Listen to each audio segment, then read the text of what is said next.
Chapitre 3: La Révolution française et l'Empire, un nouvel ordre politique et une société révolutionnée en France et en Europe. Dans ce nouveau chapitre, nous nous demanderons en quoi la Révolution française et l'Empire ont marqué une rupture avec l'Ancien Régime en France et en Europe. Nous aborderons ce nouveau chapitre par une première partie, un nouvel ordre politique 1789-1815. Puis dans une seconde partie, nous traiterons les transformations de la société issues de la Révolution française. Enfin, nous démontrerons comment la France a révolutionné l'Europe. Première partie, un nouvel ordre politique entre 1789 et 1815. À l'issue de la Révolution, nous avons tous entendu cette expression « Vive le roi, vive la nation ». Ainsi est née la monarchie constitutionnelle.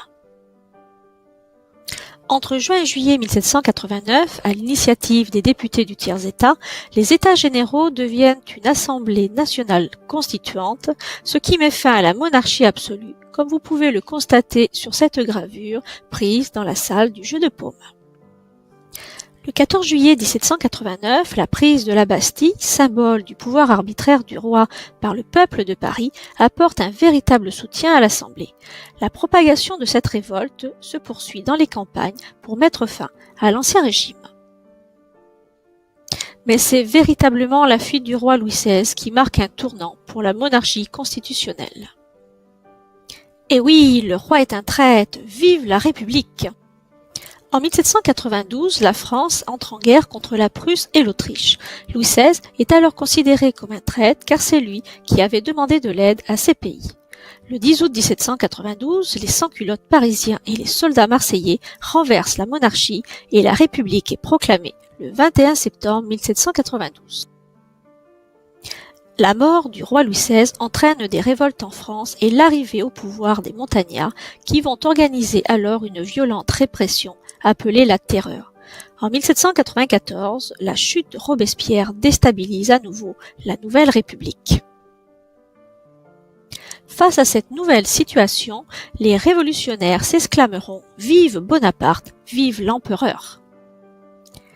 Le général Bonaparte en profite alors pour s'emparer du pouvoir par un coup d'État en 1789 et poursuit la République par un consulat. En 1804, Bonaparte proclame l'Empire et se couronne lui-même sous le nom de Napoléon Ier. Les valeurs de la République sont alors remises en cause car il met en place un pouvoir absolu et limite les libertés politiques des Français. Dans cette deuxième partie, nous évoquerons le fait que la Révolution a transformé profondément la société. Tout d'abord en inventant la vie politique. Après la Révolution, tous les régimes politiques reposent sur une constitution qui met en avant les principes de souveraineté et de nation. De plus, les Français participent à la vie politique de la nation, comme les députés qui vont débattre en assemblée ou les citoyens qui créent des clubs politiques pour échanger leurs idées. Les sujets deviennent des citoyens, mais les femmes sont toujours exclues de la vie politique. Une presse politique voit également le jour à cette époque. Enfin, une réorganisation administrative du pays a lieu avec la création de départements où les préfets sont nommés par Napoléon, mais également la création de communes qui seront dirigées par des maires. Après les changements politiques, c'est également la société qui va connaître une transformation. Les ordres et les privilèges ont été abolis en 1789. Tous les Français sont déclarés égaux devant la loi, face à l'impôt et à l'accès aux emplois publics. En 1792, le droit au divorce permet aux femmes de s'émanciper, mais en 1804, le Code civil fait de la femme un être inférieur à l'homme. Dans le domaine culturel, la liberté de conscience et de culte sont affirmées en 1789, c'est-à-dire que chaque Français est libre de sa religion. L'État français signe un concordat en 1801 avec le pape afin de salarier le clergé et de nommer les évêques. Enfin, c'est le temps des premiers musées et des premiers lycées publics. Enfin, la Révolution a également permis des réformes économiques.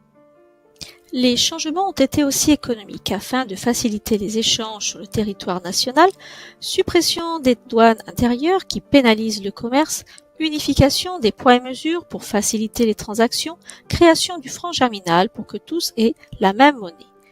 La liberté d'entreprendre est établie, c'est la naissance du libéralisme économique. L'expérience française va révolutionner l'Europe au XIXe siècle.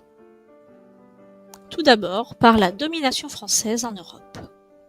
Depuis 1792, la France réalise des conquêtes afin de libérer l'Europe des tyrans comme en Belgique, en Hollande et en Italie du Nord. Napoléon poursuit l'expansion. Grâce à ses victoires, il est à la tête d'un vaste empire européen dans lequel il nommera des membres de sa famille comme en Pologne et en Espagne. Sur ces territoires occupés par l'armée française, les droits féodaux ou privilèges sont abolis au nom des principes hérités de la Révolution et issus de la Déclaration des droits de l'homme et du citoyen. Un sentiment anti-français commence à naître en Europe, c'est le sentiment national. La présence française sur les territoires conquis en Europe est rejetée car les populations sont déçues. Elles attendaient beaucoup de Napoléon, notamment la mise en place des réformes issues de la Révolution française. Au contraire, Napoléon a confisqué et réquisitionné les biens de ces populations, prélevé les impôts et fait une levée en masse de soldats pour sa grande armée.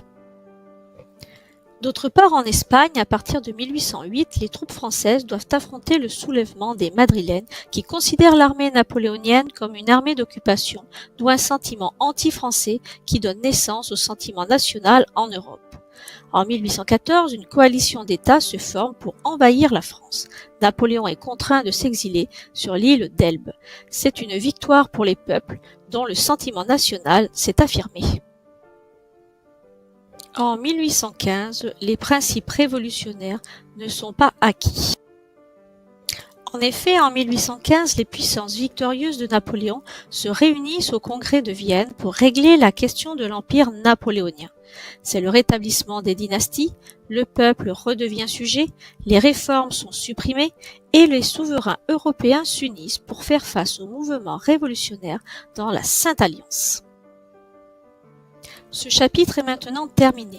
Vous avez la possibilité de regarder à nouveau cette vidéo, puis de prendre des notes progressivement dans votre cahier, sans oublier de noter des questions qui posent problème, afin de les poser lors de la prochaine séance. Un quiz vous est également proposé sur le site histoiregeolesto.weebly.com afin de faire le point sur vos connaissances et de vous préparer à la future évaluation sur le chapitre 3.